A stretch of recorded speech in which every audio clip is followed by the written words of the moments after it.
Morty, what did you do? You killed the Simpsons, Morty! No, I didn't mean to. Oh, God, look at the baby one! Oh, my God, Morty! You killed the entire Simpsons, Morty! They're a beloved family, Morty! All right, go!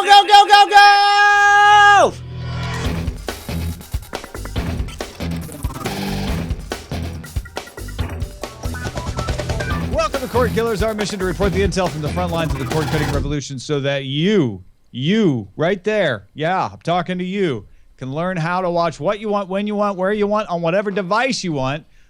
I do this because my name is Tom Merritt. Right on. I'm Brian Brush. Oh, I'm sorry. I didn't see you there. I was busy reading the story I wanted, when I wanted, before it was released. Hi, I'm Brian Brushwood, and that was the Simpsons couch gag from last night's season finale of The Simpsons featuring Rick and Morty. It was like a 90-second full episode of Rick and Morty just wedged into the opening of a Fox Channel program. How do the couch gags come to germinate? Like who knows who? Because those aren't the same network, right? Viacom and Fox are different institutions. Well, yes, Fox is Fox. I believe their current name is News Corporation. Fox? No, it's not News Corporation. News Corporation split off from Fox. They split into two. Which and one I think owns it's called 20th MySpace Century now? Fox. What's that? Which one owns MySpace? That's Justin Timberlake. That's now. that's the Foxy Justin Timberlake. There you go. Confusion.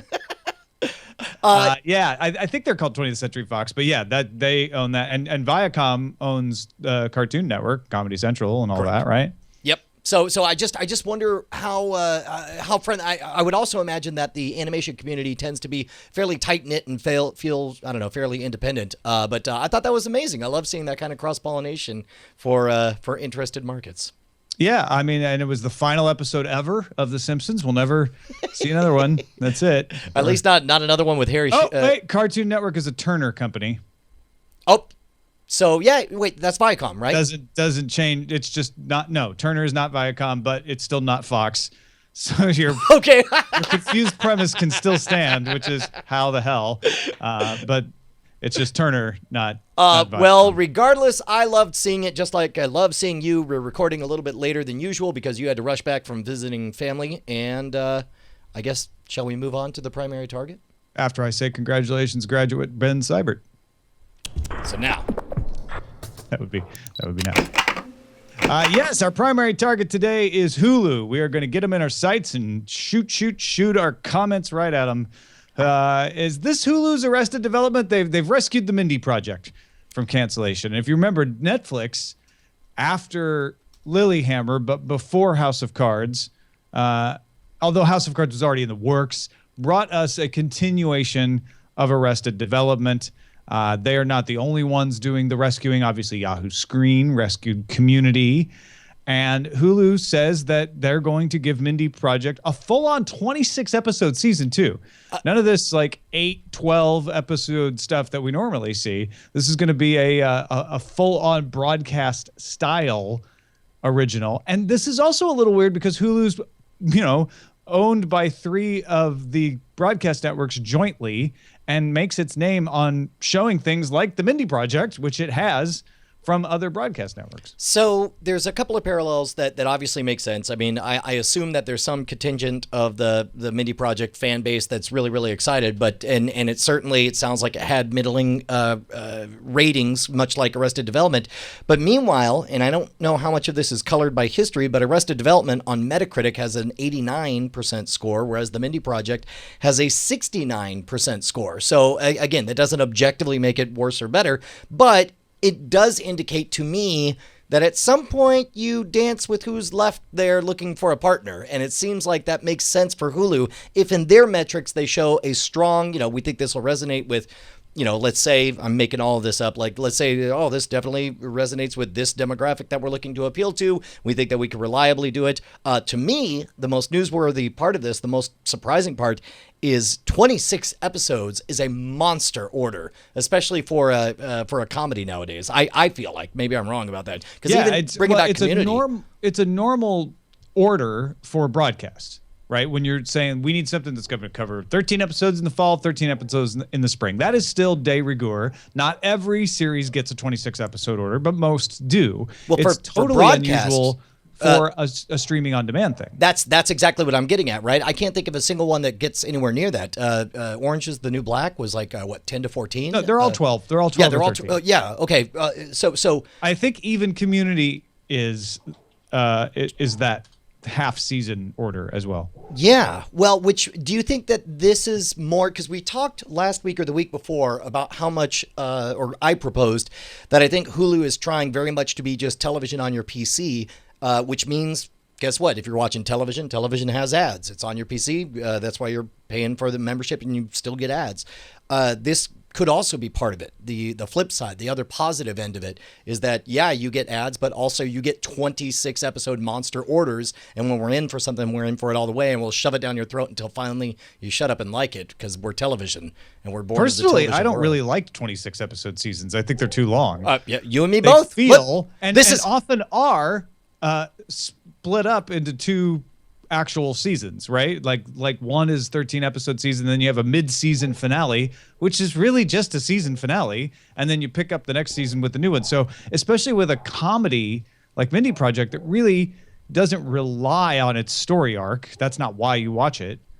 I just don't get that. It seems like you just make a 2-season order out of it. Okay. Everything you're saying is right, but the more I look at it through this lens of Hulu is just stuck in the 1980s. It's stuck in the old school television paradigm. That's why it's not. It's not. I mean, all you've got to go on there is that they run commercials. No. I mean, first, YouTube runs commercials too. In my defense, I said this is the lens I am viewing it through. Yeah, you know, it's like if I pull back, I mean, you're correct. It's not an accurate lens, but when you look at it through that lens, everything makes more sense. Sticking ads in your face even after you're paying to be a member makes sense if it is just trapped in this old school behemoth television architecture. And in fact, even their advertising that they used to do, their whole gimmick was, what was it? Hulu is run by aliens, so that what are you going to do? Not watch on your PC? I think a better example is the advertising they do run now, where they just show you a lot of hit television and say, this is Hulu. Like, it's not just one network, it's all the networks. And they show you older stuff as well as newer stuff. So I'm expecting to see Seinfeld in there, but they'll show you classic shows from other networks. They got a lot of classic CBS stuff that they can throw in there, like Magnum PI and Star Trek, etc. But I don't know how valuable that lens is, I guess is what I'm saying. I'm not sure what that gets you, because that's not why they did it.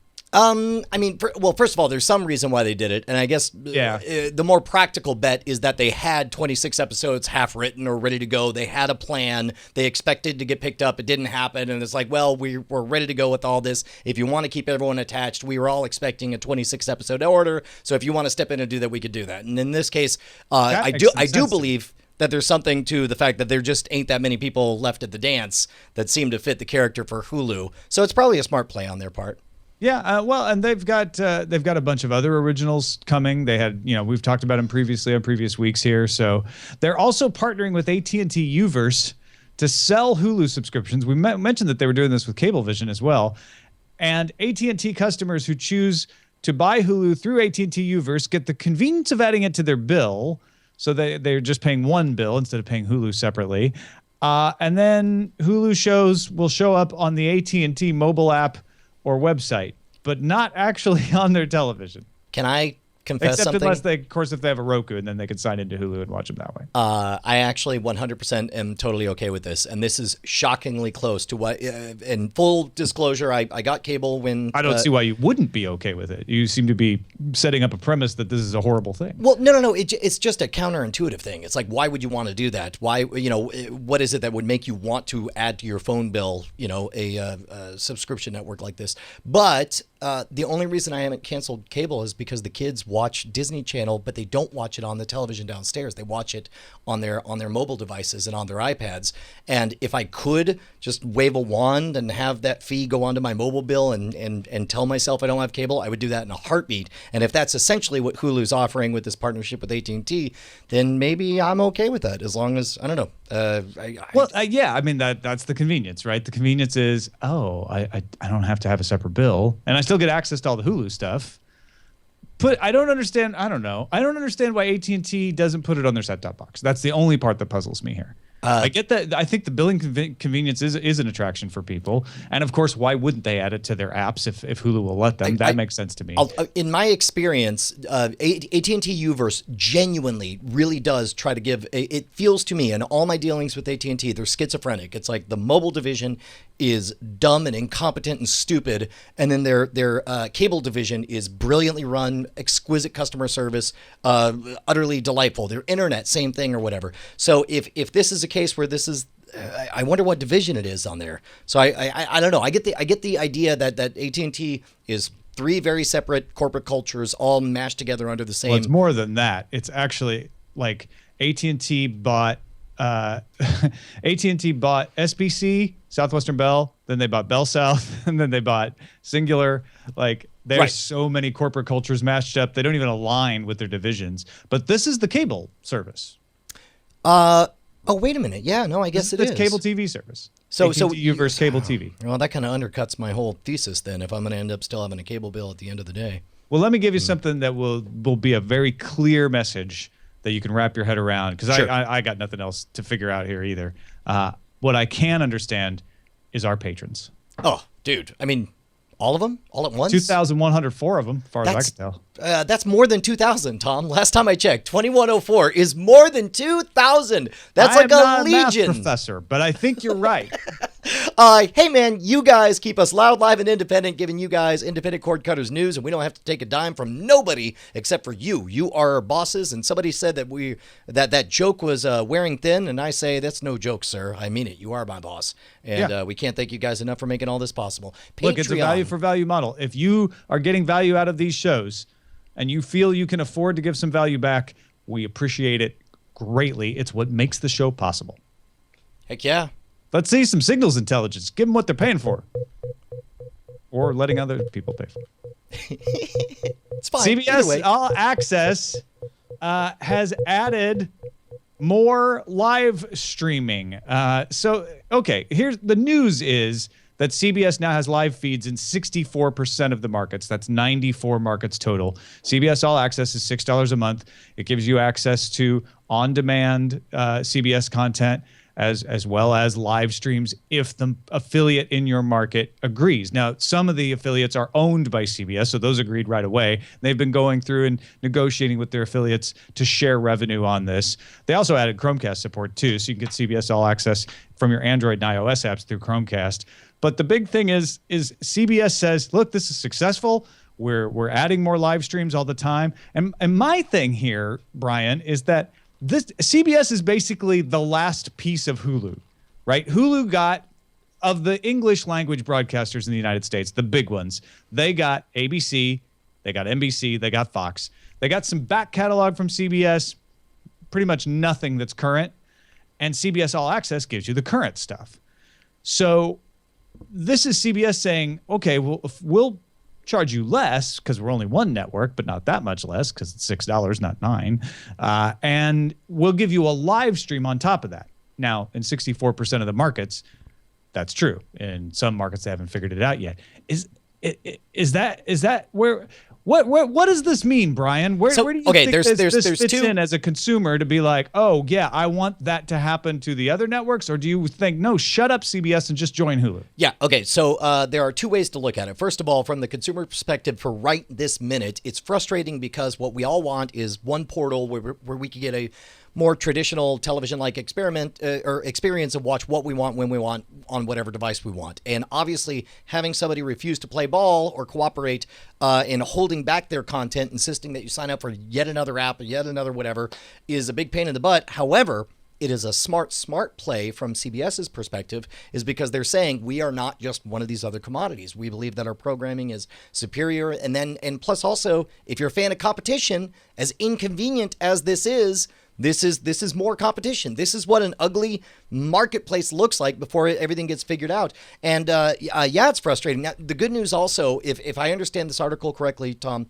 you can correct me on this, is that along with all of your local programming stream, you also get rights to all the currently syndicated programs that your local market has available. So like if you, let's say you have old Friends or Seinfeld's on there, then you that's get part of access to the live channel where the content that channel is streaming can be streamed. Right. So when CBS shows NFL football, it will be blacked out from CBS All Access because that is not part of the agreement with the NFL. There may be other syndicated shows and such that will be blacked out as well. It depends on whether they can legally stream it. But the point is they want to stream as much of that day's programming as possible.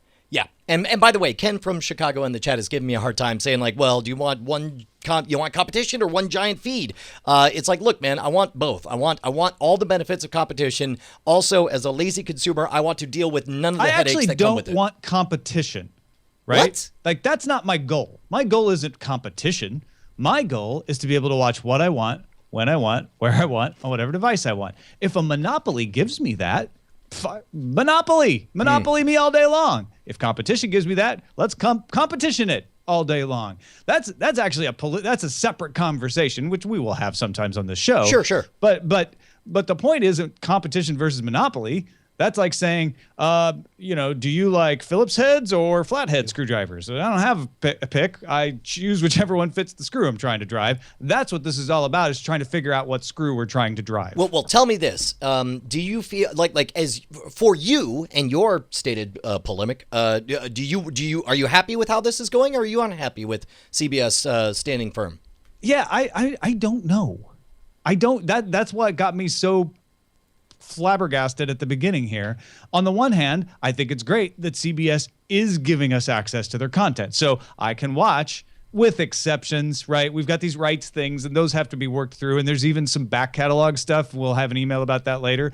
But for the sake of argument, they're giving you access to CBS content when you want, where you want, on more and more devices, right? They're going in the right direction. They're filling in a gap for Hulu. So that's great. On the other hand, I don't like having to navigate, oh wait, is CBS All Access on this device, but it's not on this device? And maybe that's just growing pains. If we get to the point where suddenly I'm like, hey, it doesn't matter what device I'm at, and all of these old blackout restrictions have been resolved and new contracts have been signed, then I guess it doesn't matter. It gives me more control when I have a CBS app than when I have a Hulu app, because Hulu, it's all or nothing, right? I get all three networks or none of them. Well, we've talked before about the parallels between what's happening now and what already happened in the music industry, right? You had this earthquake of piracy that blew everything up, and in that case, you had Steve Jobs come in and bully everyone into 99 cents a song, shut up, get in line. But then it took, a decade and change, and now we live in a world where barring a few exceptions, you get yourself a Spotify account and you pretty much have all the albums that were ever made, give or take, right? We're going to get there with video content, again, give or take. But along the way, we need to have a lot of noble experiments like CBS being stubborn and holding out. Because think about this. Maybe CBS doesn't have the content catalog that they think they do, but maybe they work so hard on their interface that all of a sudden it was like, oh man, CBS has the best interface. And it's too bad that they don't have all the other stuff I like. If only Hulu looked like CBS. And then 5 years from now, someone marries the best of both worlds with some kind of, licensing agreement between everyone. I mean, we're going to get there. It's going to go in fits and starts, and it's going to be frustrating. The most important thing is that while you were talking, I looked up and I did use the word polemic correctly. I was very proud of myself. Oh, by the way, that reminds me, I looked up, and 21st Century Fox is the name of the company that owns the Fox networks that we were talking about. No kidding. Yeah. When they split News Corp into two, News Corp stayed News Corp for newspapers and things, and for the Fox broadcasting properties, it became 21st Century Fox. God, I remember thinking I was so smart in 1996, saying like, whoa, 20th Century Fox, it's about to be the 21st century. We should register 21st Century Fox. Could have been rich, Tom. Yeah, could have been. Oh, by the way, Fox Now and FX Now also added Chromecast support, and so did HGTV, which reminds me, we should gear up. Yeah, we could. We could.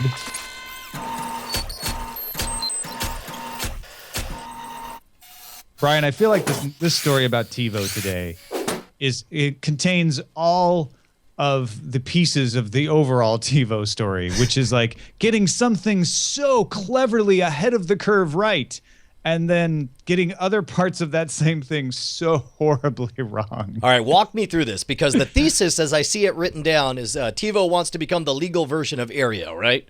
Yes, that is part of it. Okay, so TiVo Romeo is getting the Plex app on June 8th. So that's great. getting the Plex app. You don't even have to pay for the Plex Plus pass to use it. I don't think, if we're reading this right. It's the Opera-based version of the Smart TV Plex app that's only 720p and won't integrate with TiVo's Universal Search. Then we've got TiVo, who bought the Aereo trademark and customer list, saying, we want to become the legal Aereo. TiVo CEO Tom Rogers wants to offer low-cost bundles of over-the-air channels and streaming services.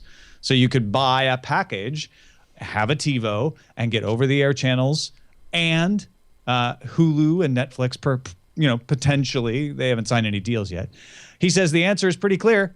It's kind of the Aereo model done legally and better. They have an event planned in San Jose for July to unveil new Aereo. But if you read this carefully, if you go to the multi-channel news story about this, essentially Rogers is saying that cable should bundle TiVos with over-the-air and broadband services with their internet. So he's got like the dream box, right? If you've got an antenna, you've got TiVo already. It's gonna be great. And if you don't have good reception, we're gonna be the new Aereo. We're gonna use the name Aereo. We're gonna provide you Aereo through the TiVo, sold through your cable company. So talking about sold through your cable company, yes, Brian. Yes. Okay. Well, again, as you pointed out, it's the uncanny valley. It almost has it right, which just highlights the imperfections all the more.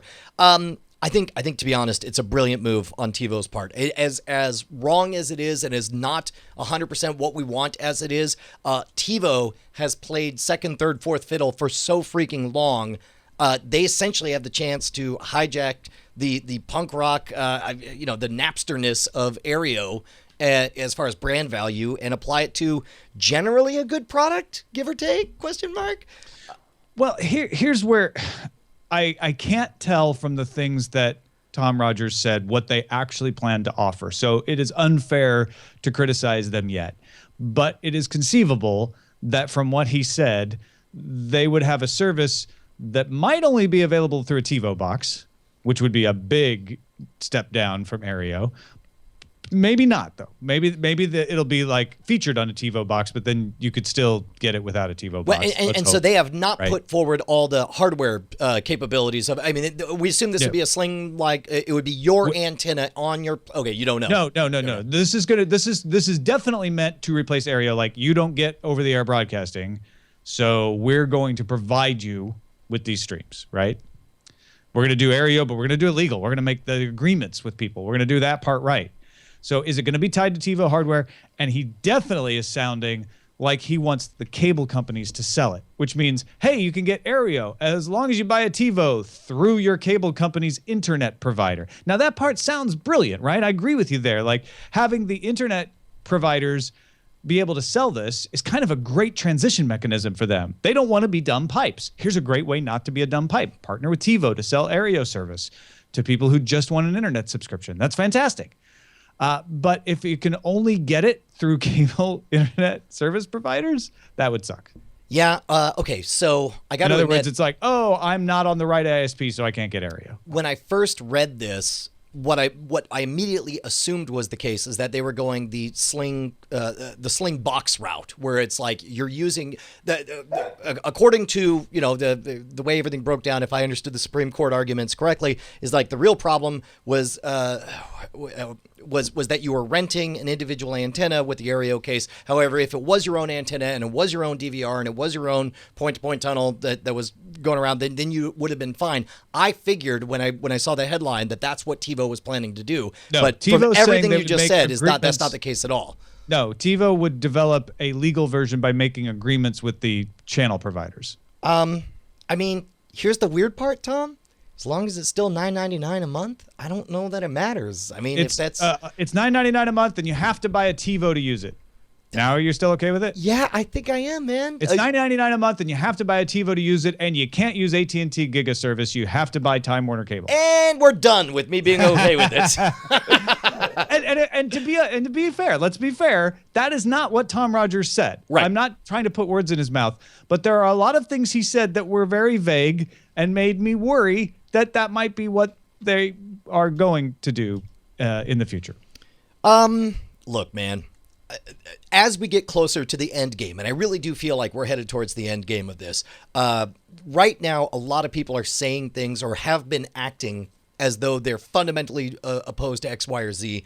You're going to see a lot of behind-the-scenes cooperation. I think everybody knows that we're all going to get on the same page, and we need agreements to make it easy to license and co-license and share and you know, like, I mean, for crying out loud, Tom, we just watched Rick and Morty on The Simpsons. Anything is possible. Right. That's what I'm trying to say here. This is a crazy world we've landed in. You now got me rereading this multi-channel news article to like read the tea leaves. He didn't say anything about paying retransmission fees, but he did not say it. Here's what he said. It's one hell of a cheap way for cable operators to have an over-the-air, over-the-top device that says, satellite cord cutter, I have a broadband package for you with a video component. See? Okay, now think about this, Tom. I think it allows them, the cable operator, to own the low end and win over satellite subscribers. So maybe this is like basically like, hey, we're gonna fix what Aereo did wrong. It'll have its own antenna. It'll have Slingbox. We have all the legal precedent to cover our ass. You can't stop this. However, we're gonna cut you in for a percentage or whatever, and then just don't break up our I don't know. We're making so much wild speculation here. Forget about it. Yeah. He talks a lot about skinny bundles. I think the cable operator's response on pricing is going to be the thing to watch. I'd be really surprised if cable operators don't find a way to come up with a bigger package of channels for $50 or $60. Because again, if they're building on existing technology, they're buying the name. I'm telling you, this is your own DVR. It's your own antenna. And it's them using the goodwill and the established position that TiVo has in order to work some kind of little behind, like better have something than nothing, guys. But also, don't forget that AT&T is about to acquire DirecTV. DirecTV has a deal with TiVo, and he's saying a lot of nasty stuff about satellite in all these quotes. Bargaining gambit, anyone, for when AT&T acquires DirecTV and needs to renew that deal with TiVo? I believe it. Yeah. Let's tell people about the things they can use to improve their life through better Brian brushwooding. Yeah, man. If you head on over to scamstuff.com, we got gear for the modern rogue. We got a huge, big new release this Friday, but I got to hold back. I'll tell you about it later. But right now, you know what I love about the stuff at Scam School is John and I sit down and we're like, what are some of the stuff we know how to do? What are the gizmos we like? And it's like, what is it we're really selling? We're not selling handcuffs or lockpicks or whatever. We're selling upgrades, abilities, right? And so it's like, okay, let's say you want to know how to pick handcuffs. Then it's like, what's everything you need for that? So we put together a bundle right now. If you go to scamstuff.com, it is here, cut over, show. There we go. It comes with police issue style handcuffs with the keys, so you can keep a key on you at all time. Comes with a bootlace attachment that has a handcuff key built in, and it comes with a clear-cut handcuff so that you can see the inside mechanics, and you can practice learning how to pick with the escape shim, which is the thing we put in with the rogue's ring, and then also learn how to use a bobby pin or a toothpick, a whole bunch of different stuff you can use to pick locks. And basically, for only $49.99, you can genuinely, in about 2 or 3 hours, hanging out in the evening with some scotch in front of you, learn to be a master lockpicker. And if anyone threatens to put you in handcuffies, you won't have to worry. Then bang, biggity bang, you'll be out of there. They're just that quick. Let's move on to the front lines. Yeah. The front lines. I agree. Front lines. Front lines. Front lines. Those front lines. They're so far ahead of us on the front lines. Hey, no big surprises from Juniper Research here, but it's now official. Latest research says subscriber numbers for streaming services will rise from 92.1 million in 2014 to a projected 333.2 million by 2019. Even less surprising is the projection that almost none of that growth will come from smart TVs. Yeah. By the way, I assume those are domestic numbers, or is that international, do you think? That would be the domestic numbers for the we're looking at pretty much national domination within 5 years. Well, yeah, and don't forget, it was my brain immediately went to like 92.1 million. Well, that's close to the 100 million cable households, except everybody only has one cable subscription. people have multiple, like they'll have Amazon, Netflix, and Hulu, right? So okay, these are number of they're accounts. Not household numbers, they're number of subscribers. Oh, that's a good point. So it's like, okay, that totally deflated me because I was thinking like 300 million people in America, that's everyone. That's not the case. And the same thing's going to happen to the Far East in China, according to this report. Interesting. Twitch has launched a channel on Roku, adding to its apps on game consoles and Fire TV. Tom, do you find yourself sitting down for a nice cozy evening of watching other people play video games? Brian, I'm a boring old ass man. I'm the wrong person to ask. A boring old ass man. That's Tom Merritt's. I know a lot of people. This is their evening television. Well, I guess here's the question: is I have no doubt there are a lot of people out there. Obviously, Twitch TV is tearing it up. But are those the same people who also use their Fire TV? And as I'm saying this, I see a big fat logo that looks like Hearthstone on there. So I guess I am. Oh yeah, the demo. Yeah. If you're into Hearthstone, there's some great streamers on Twitch. Dills being one of them. Heck yeah. You can learn all kinds of stuff just by watching them. That's what people watch Twitch for. They watch to pick up tips to see how the pros do it. That's a really good point. The Angry Chicken is the podcast that you want to listen to for Hearthstone stuff. Willie Dills is amazing. And Garrett and Jocelyn. Justin Legend. Didn't know BBC offered an international version of its iPlayer for $6.99 a month, did ya? $6.99 a month in Canada as well as Australia and Western Europe. Well, you found out too late. It's closing June 26th. I'm super bummed about this. Do you remember we got that angry email from somebody who found out I use a VPN to watch Sherlock ahead of schedule? I could have been doing it legally if I pretended you lived in to Canada, Australia, or Western Europe. Right. No. All I had to do was VPN to Canada or Australia, and then it would have been doing it so almost closer to legally. Yeah. Man, it's a weird, shady world that we're living in right now. A lot of gray area here. Well, basically, they found out that people in these places just didn't want to pay for this content, and I don't know if it's just because it was also offered. Dude, I would yeah, man. Like new Sherlock comes out, new Doctor Who comes out, or whatever, and let's say they that goes to the Space Channel in Canada. It doesn't go to the BBC iPlayer. Well, then forget all that. Well. Yeah. Hey man, speaking of which, Radio Times reports that Netflix is trying to lure, drumroll please, Charlie Brooker's Black Mirror away from Channel 4. Now, I like this because this is juicy, like backroom deal making. Hey, Charlie Brooker, wouldn't you like the freedom of Netflix? And he's like, have you seen Black Mirror? I pretty much have all the freedom to do whatever I want. What more freedom could you offer me? Give me some more money. Channel 4 pays me this much. That's how I imagine the conversation going. Yeah, and I guess also, yeah. Well, first of all, that kind of backroom deal, it's like, also, we've got these pigs here. And it's like, I want to see it as an episode of Black Mirror.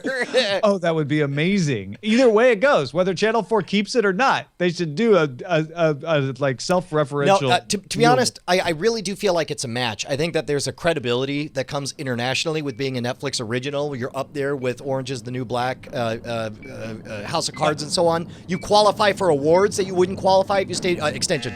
You qualify for awards. You're up for Emmys in the United States, which you're not going to be if you're a Channel 4 or whatever. I suspect that this is a credibility play he could make. Not only would it make him more money, but it would all of a sudden get him in front of a vastly bigger audience, I think. Okay. A lot of people who are fans of Channel 4 are going to like fire arrows at you now for saying it's credibility to go on Netflix. Channel 4 is very credible in many eyes. Yes. But that aside, it could be both. There's no reason they couldn't say Channel 4 get the rights domestically, Netflix wants the rights everywhere else. Yeah. I know Netflix would rather have universal rights though, so that might kill that deal. But Netflix could say like, "Hey, we would like to joint produce this with you, Channel 4." Wouldn't be the first time. Yeah, I guess the question is, because oftentimes what will happen is Channel 4 may own the actual program, so it'd have to be, Charlie Brooker's Dark Pond. It's totally Black Mirror, just different name. No, you wouldn't. They've done some things like The Walking Dead being on Netflix. And No. I mean, that's the same program. I'm saying like if they're talking about luring them away, never mind. Don't worry. Oh, no. I think you can do just like Mindy Project or something, right? If Charlie Brooker's contract's up and he's like, I own the IP. That's the key, right? Yeah, exactly. That's what I was getting at. Is that that's what I did. And I assume he does. I assume that's what I kind of roll that into this conversation. Is like, okay, obviously Charlie Brooker's in the driver's seat, and he's like, "Hey, I'm Joss Whedon with Buffy the Vampire Slayer. Where can I take it?" Right. And exactly. They're like, "Yeah, you can take it here, buddy." Take It Up Your Father Ted, Channel 4 program, by the way. Father Ted, you can watch it on Hulu. It's really good. It's going great, Tom. You just want to roll through this whole 60-second chunk. And then, word is Netflix is among the producers Jeremy Clarkson and friends have been talking to about doing a car show. Now that Jeremy is persona non grata at the BBC, The Mirror purports to have it on good authority that Netflix would call the show House of Cars. Okay, wait, all right. Now, this is what I was talking about. You were just mocking me for this, but this is exactly the kind of thing I was talking about. First of all, I'm going to need you to... Because Brooker is the show owner. Correct. He owns that show. Well, Clarkson got fired from a show that BBC wholly owns. Correct. Well, we knew... Not every show is structured the same. That's correct. And Charlie Brooker, I did not know if he was just the writer of or the owner of Black Mirror, owner, right? Based on the fact that the story says that he's negotiating with Netflix. Right, correct. But tell me this: Brian. I'm from America. What got Jeremy Clarkson in trouble? Why did he get fired? Yeah, he punched someone, I guess, right? Yeah, over a steak. He punched a producer over something involving steak. Extension, gossip, extension, automatic, 30 seconds. Wait, over a steak? Tell me this story. I haven't heard this. I don't know any more than that. I know it had to do with the catering, and a steak was involved. I believe he punched a producer. As I think he did. He punched a produder, and it was about the catering, and it involved steak. I don't know if it was underdone. I don't know any more than that. That was decidedly less juicy than I'd hoped. Maybe that's a problem. Maybe that's what he said. The steak was decidedly less juicy than I hoped. It's decidedly less juicy. I drive fast cars. Discovery told Adweek that the MythBusters crew's been shooting in virtual reality for next season. Discovery Virtual is a division working on several other VR programs as well. Full disclosure, Scam School, the program I do, is part of the Discovery family, which I don't know why I would say that unless I was hinting that we were also doing virtual, which we're definitely not, as far as I know. Bryce, real quick, do we have a VR 360 camera? Yeah, here it is. Oh, wait, what? No!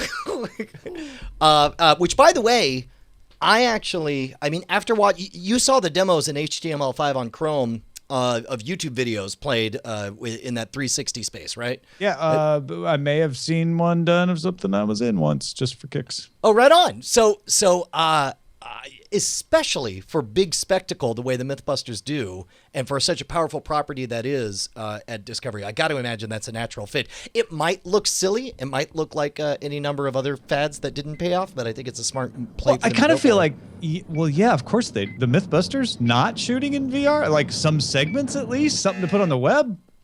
Yeah. Basically shocked if they didn't. Let's see what's under surveillance.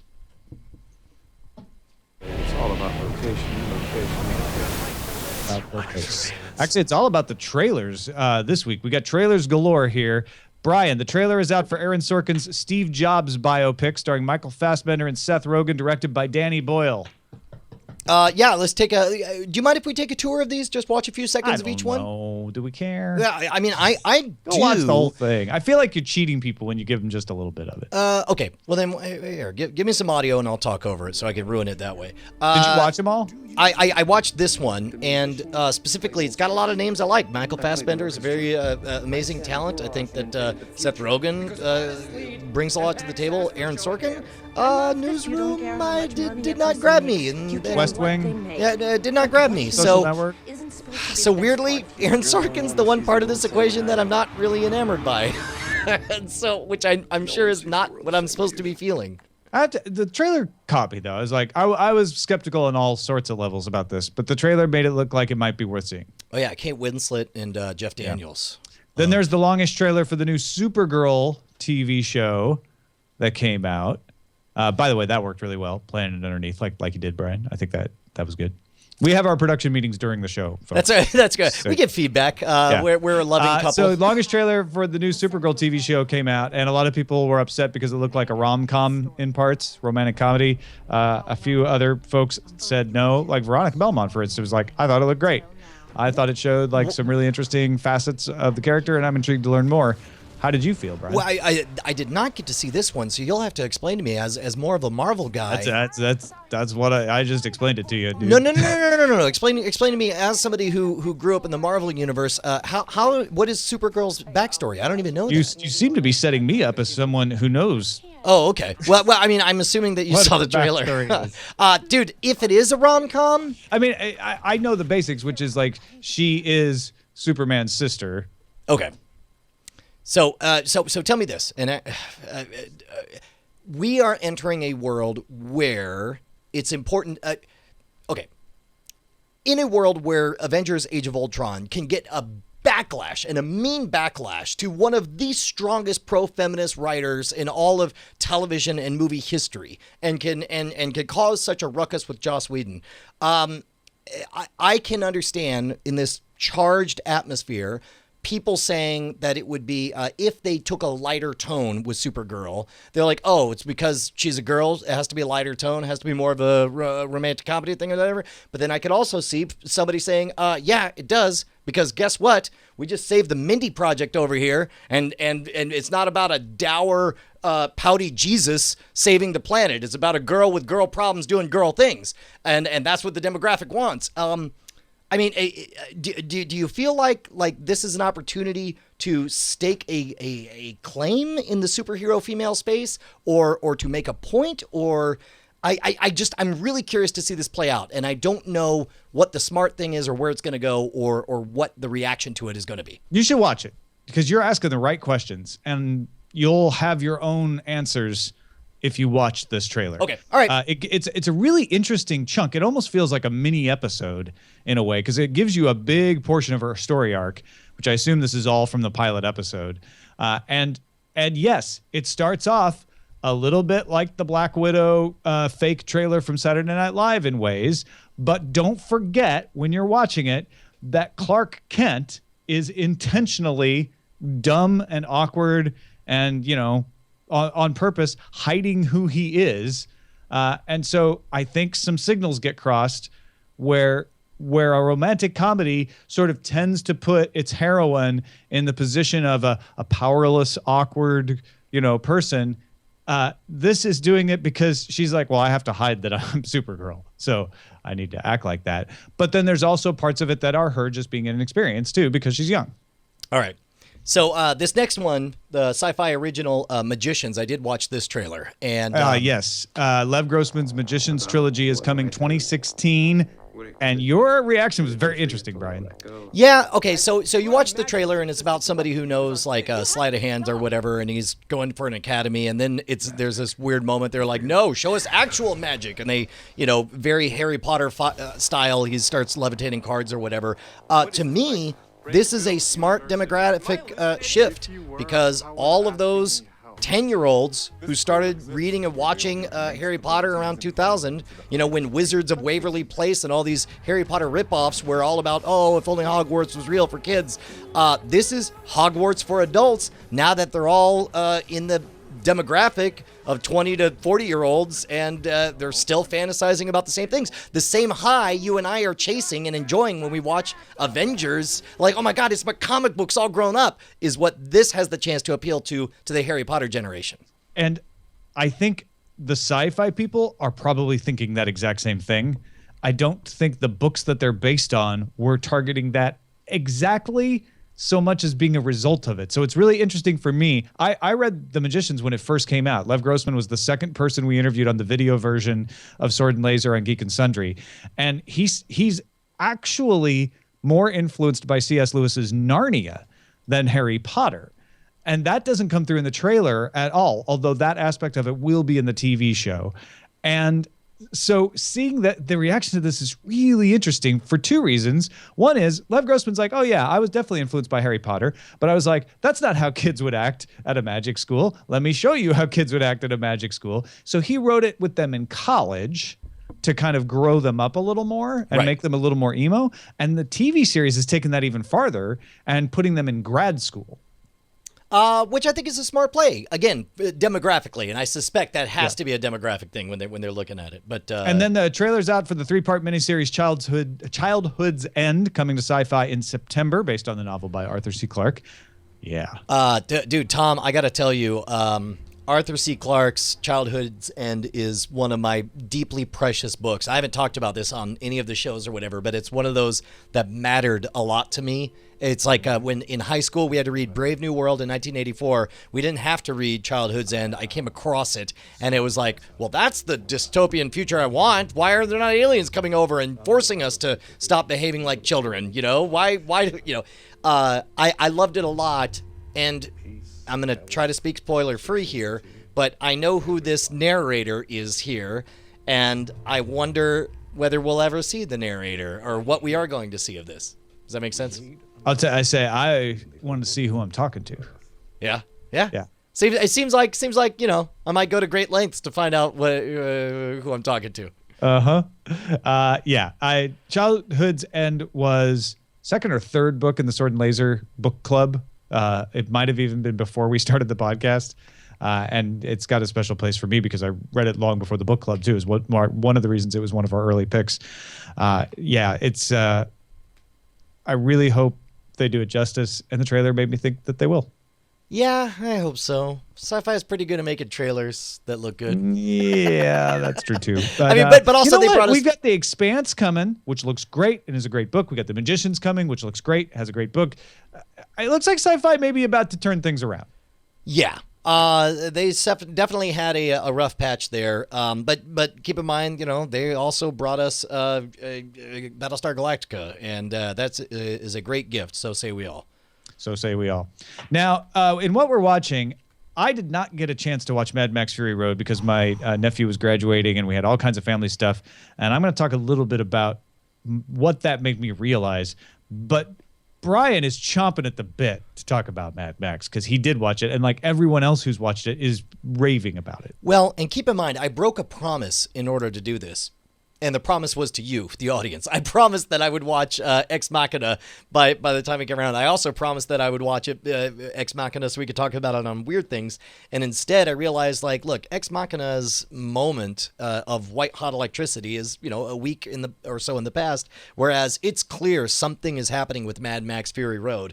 And so I cleared my schedule. I figured I'll eat whatever crap I have to for breaking a promise, but I'm so glad I did, Tom. It's I don't think anyone holds it against you that you didn't watch. I had forgotten you had promised to watch Ex Machina, frankly. Which I still will. So I'm not too worried about it, and I think everyone understands, given the facts that you did it to see Mad Max. Here's what, spoiler free, I think you can know is that the opening sequence is exquisite. Here's the funny part. Normally, this is the part that I undersell it so that you don't feel ripped off. But unlike the Avengers, like, it blew Avengers Age of Ultron out of the water, like instantly, right from the beginning. Yeah, Bryce, you just watched it, right? Yes, I watched it. I mean, today. it's fair to say it is superior in every way to Avengers Age of Ultron. Oh yeah, right. Absolutely. I mean, it's great. I was talking with my friend Ernie Klein today, who said it's as though imagine. Hey, Brian. Yeah. You dropped something. Oh yeah, I did. Oh, I did. I dropped my copy of Armada that he gave me. He said he nailed it. He said it's as though George Lucas came back from a 14-year absence and made Star Wars Episode 1, and it knocked your socks off and was as good as anything else that had come before. I see the analogy, right? Because this is George coming out, not George Lucas. Oh crap! And Martin. that just drew his name. Martin? Wait. George Martin? No, wait. No. George Miller. Miller. Ooh, nailed it. Thank you. Yeah. Ooh, close one. Okay. Close one. He's like, this is the guy who made the original coming out and saying, I think it could do it better now. Yeah. Yeah, I will. Well, and plus also, like, you know, it's allegedly, you know, troubled production. It took a very long time. They had to pause it for 9/11 to happen, I guess. And yet to come back and nail it on so many ways. It's different. It's probably closest in echoes to the Road Warrior. It seems a bit of a blend of Road Warrior meets the scale of Thunderdome.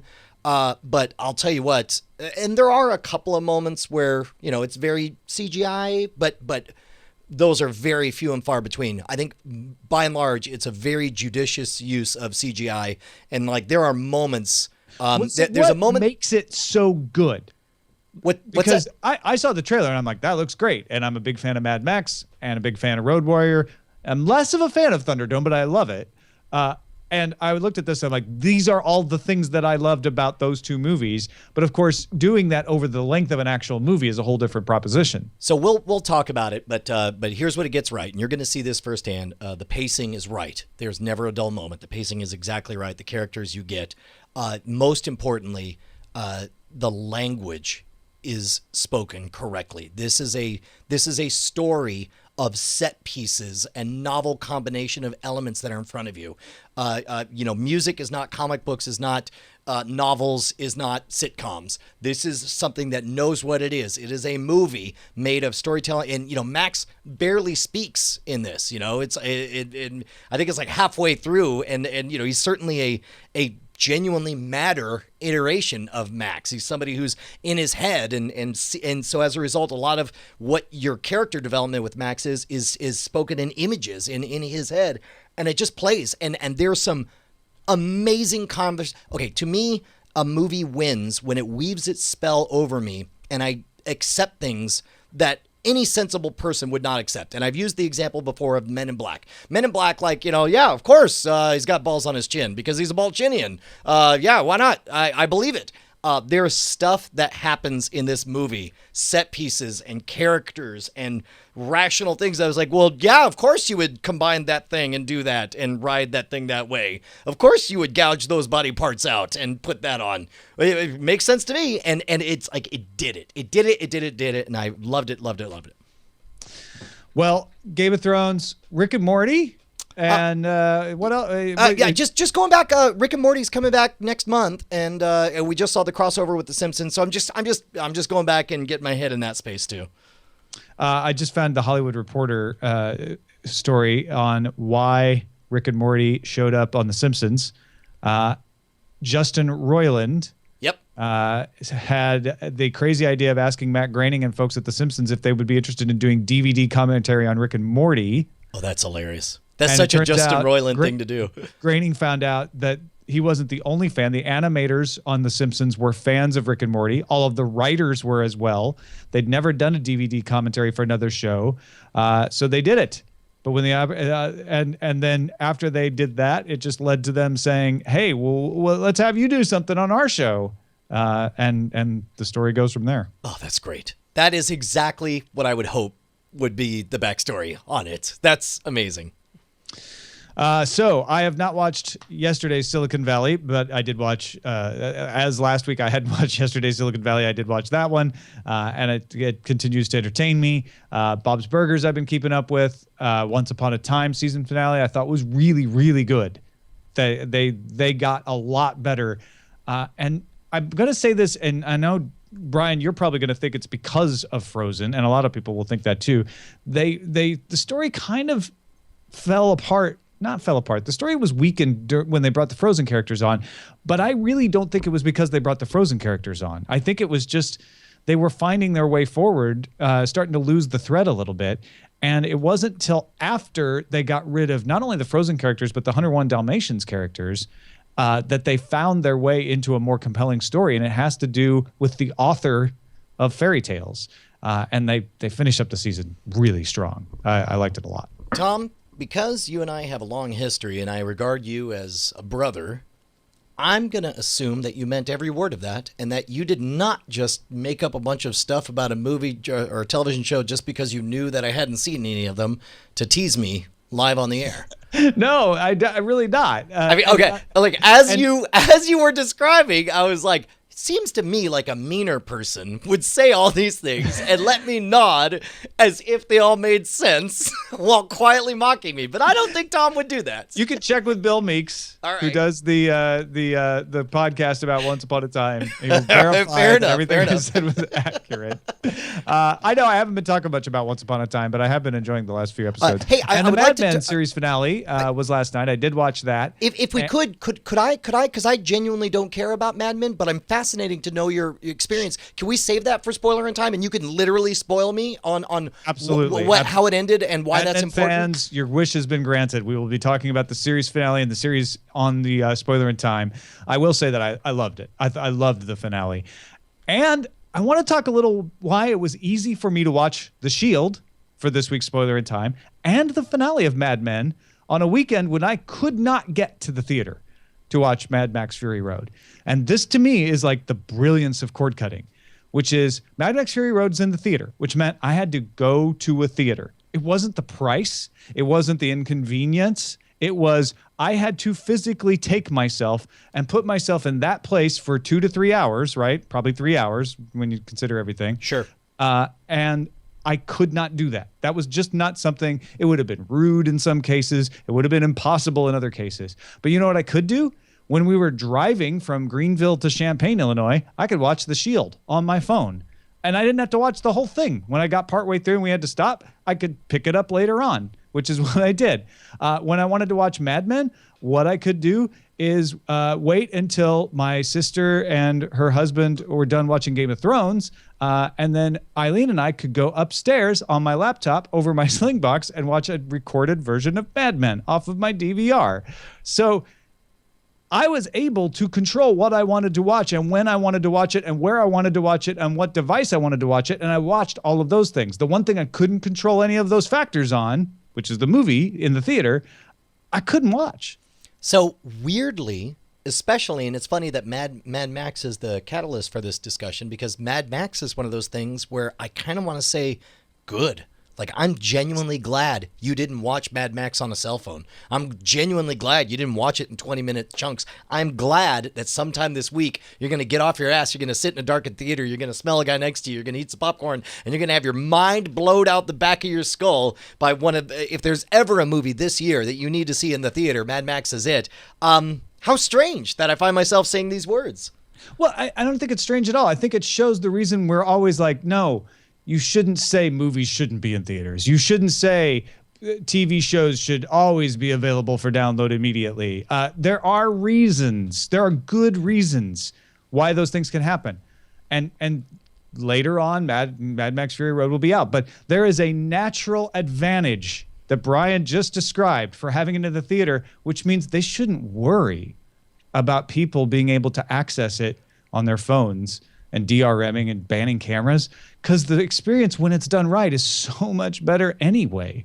Yeah. I still want to go to the theater and do it. Well, and plus and I will have that time this weekend, and I'll be able to do that. We are entering the theaters will always be the home to the most novel, the most immersive, the most precious versions of movies. People will make movies to be experienced in the theaters, by and large. And right now we're coming on the cusp. You know, obviously we're at the tail end of the real 3D revolution with circular polarized lenses or whatever. And finally, we were able to get Avatar the way James Cameron always intended. But it ain't gonna stop there. We're looking at 4K. I'm not hot on, but high dynamic range projection. Where it's sun so bright you squint. And meanwhile, out one side, we're talking about like, oh, won't HoloLens be amazing to play with at home? What about when you all go to the theater and then just stuff flies out of the screen literally around you and behind you, and you all sit there together, and all of a sudden you're in the fighting pits of Marine or whatever together. Like that's what it will be. My philosophy on all of this is that you take advantage of the natural advantages that whatever medium has offer you. And you don't try to force natural advantages that go away to still exist. Movie theaters have for decades had a natural advantage that you couldn't easily take a movie home and watch it, right? Yeah. It was on a big 16 millimeter reel. You had to have the projector. It just wasn't feasible. And so they took advantage of that, and that was great. And what's happened now is movie theaters like, oh, but we lost that natural advantage, so we should try to legislate that advantage back into existence. Forget it. There's other ways that you can take advantage of your natural advantage, which is you have a huger auditorium than most people will ever be able to have in their home. You have physical space.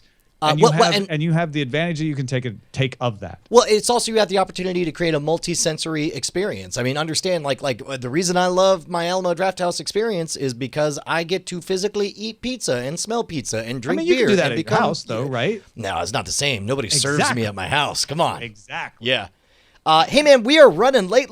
You want to jump into some dispatches from the front? Yeah, Ian, the geeky Brit from Ontario, Canada, said, please, for the love of everything that is good in the heart of a mother of dragons, quit with emails and conversations about spoilers. Great, done. Next email. Yeah, no. I basically. No, seriously.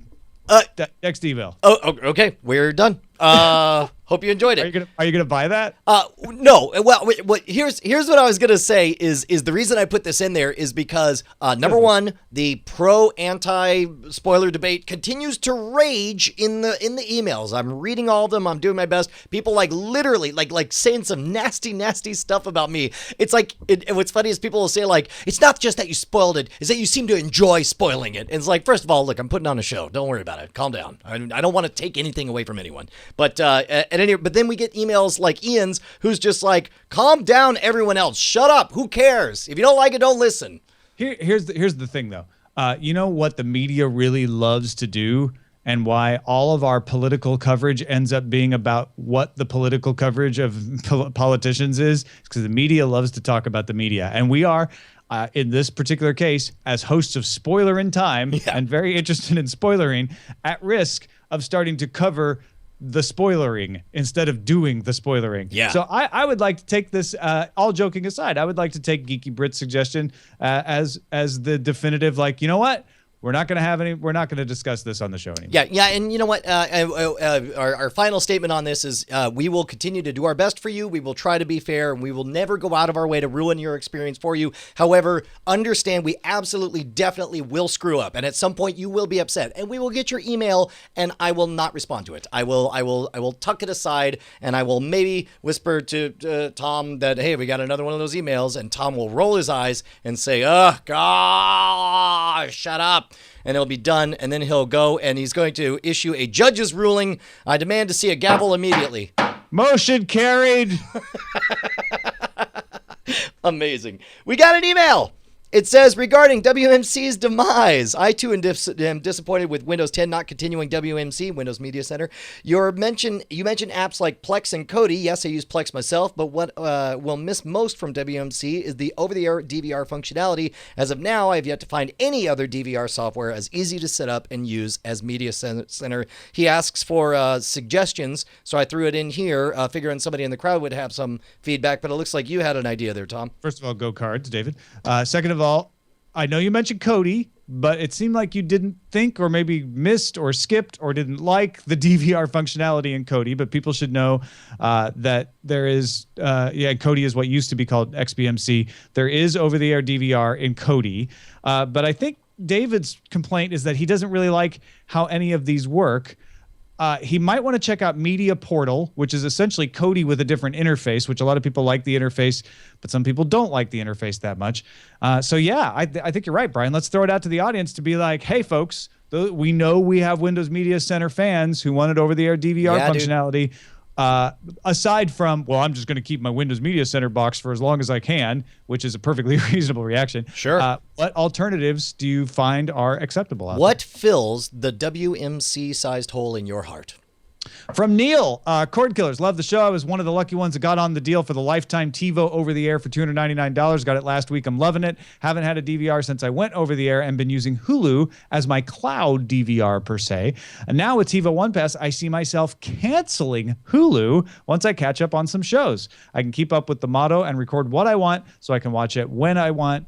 And now CBS. Cutting another monthly part of Hulu. Cutting another monthly bill is awesome. Congratulations, Neil. Nikki says, hey, everyone. I have to say I love the prospect of Apple TV. I love the speculation where the first month of every app was free and then using that information, tailor a package to you. The fact of the matter is, though, I don't like Apple and mostly likely wouldn't get an Apple TV. What I really love is the potential for Roku TVs. You guys have made comments before about a TV not keeping up with the software, which is a downside of smart TVs, which I stand behind. If I was going to trust anyone to buck the curve on on that, it would be Roku. He's had his Roku one longer than he's had 3 of his TVs. So when it comes to software keeping up with hardware, Roku I trust. He says the bonus is after 5 years, the hardware isn't keeping up with the tech. It's $30 for a stick and $69 for Roku 2 right now. Not bad in his opinion. Thank you very much, Nikki. John in Raining Billings, Montana, wanted to add a little bit to our Apple TV predictions. And he says, in our house, we primarily use Roku due to the availability of all the content. On what other device or platform can you get Amazon Video and Google Play Video on the same big screen-enabled device? This is what I want on a new Apple TV. Apps directly from the content providers. And if the rumor is true about being announced at WWDC, I'm hopeful this might come true. Here's my prediction. A WWC announcement that an Apple TV SDK and a beta that runs on current Apple TVs is available. This would give developers time to write and test apps prior to any new hardware. And he goes on to speculate that then they could launch a new Apple TV in the fall with a fully stocked app store. Andrew takes us to task. He says, hello, Tom and Brian. You were discussing CBS All Access this week, and Brian described it as meeting the completeness vector. It's probably speculating more than describing.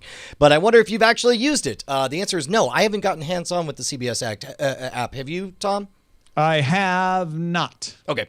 So this is original reporting we got from Andrew. He says, my wife and I did a trial week to catch up on some shows they watch on CBS, but when they went to watch The Big Bang Theory, it was missing several episodes. At that point, it only had the 3 most recent plus the first 4 of the season, but not the ones in between. They checked another show that she watches, Criminal Minds, found a similar result. Only the last 5 episodes, same as freely available on their website. They also still had the most ads of any streaming service I use, and that is behind the paywall. They ended up canceling and not going for it. By the way, how fascinating that we're entering an era when a genuine sales opportunity is for CBS to advertise that they have better ads than Hulu or vice versa. Is that true? They have better ads? Well, I mean, that's one of the complaints that we get is especially as a lot of these young ad-driven things, especially early days in Hulu, is the same ad over and over and over and over again. Oh, because I don't think that's what Andrew's saying. Andrew's saying it was annoying because they have more ads, right? Okay, well, that's fair enough. Either Okay. way. But he says, while it's true other shows did have complete and current season, it was very hit or miss. We wound up canceling the service. All Access did not, in fact, give us all access to The main point I took program. out of this was that their back catalog isn't entirely there. And I imagine that has to do, again, with agreements with the producers that are making the shows for CBS. And I still wonder when we're going to have our first production house come out with an app, come out with a thing that says, hey, we actually own all of these shows. I mean, CBS does it because they own Star Trek, even though they didn't produce Star Trek. That Star Trek aired on NBC, but CBS owns the rights to it. So they do it a little bit, but then obviously there's gaps. Yeah, man. I'll tell you what, I worry, Tom, that just the two of us aren't able to fill the air by ourselves, and what we really need is a guest. Hopefully next week we'll have a guest live in studio or on Skype with us. Yeah, because I just want to apologize for all the long blank spaces in this show where we just couldn't think of anything to say. If you guys have something to say, why don't you write us at cordkillers@gmail.com. When are we live again? We're live next Monday. Could be earlier in the day because Brian and I haven't talked about whether we want to take advantage of the fact that there is no DTNS that day because it's the Memorial Day holiday here in the United States. Oh, that's right. Also, I will have run normally we're at 7 p.m. Eastern, 4 Pacific. Yeah, also I have that triathlon in the morning, so I don't know. Maybe we'll do later. Yeah, I don't know.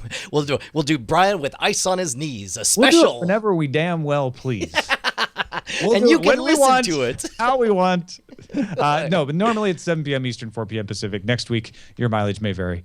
Email us, cordkillers@gmail.com. We'll talk to you next week. Heck yeah.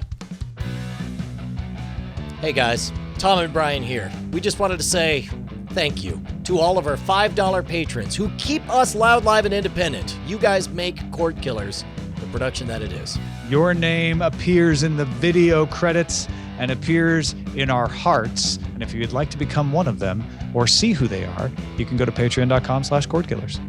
You'll need to do more than just go there, though. You'll have to sign up and, pledge an amount. But Unless you just want to see who they are. Well, I mean, you could gawk. That's a little creepy, isn't it? If you want to be a gawker, Let's go. it's up to you. Diamond Club hopes you have enjoyed this program.